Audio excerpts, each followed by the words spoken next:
interested about talking about is submissiveness. This is related to dating here.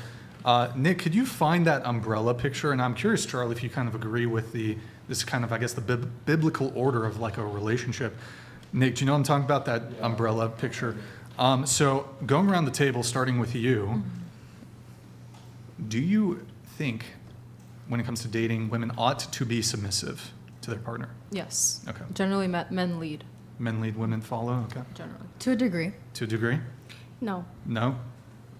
Whatever works for the couple. Okay. I don't care. Fair. Don't care? If the man is deserving of it. If he's deserving? Depends. Yeah, absolutely.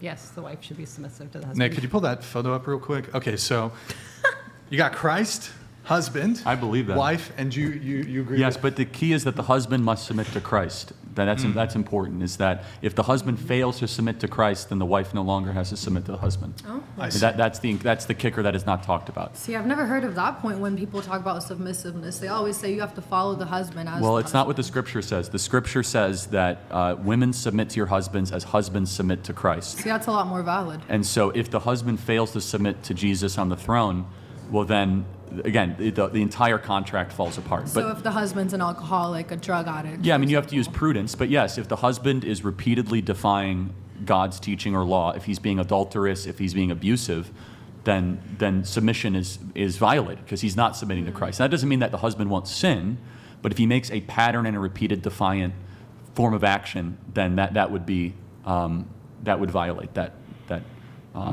graphic and that scripture. Isn't that one of also AA's thing is submit yourself to Christ? Yes, Yeah. That's yeah, right. It's very important in AA to submit yourself. AA is the most successful model to how to free people from addiction, and the reason, and they've tried to replicate it, is because in AA, it is a uniquely Christian or Judeo-Christian thing. They have to admit God.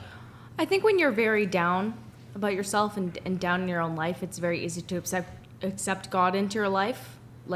Otherwise, it's a lot harder for other people. But when you're experiencing something like addiction, it's a little easier to bring God into. Or accept a higher power. When Yes. you're down on yourself, it's like, oh, this is when I can accept a higher power because you don't want to kind of blame yourself. You want to be like, oh, it's a bigger Yes. power that's Yes, happening. but it works because they realize that there is a God, and it is not Him.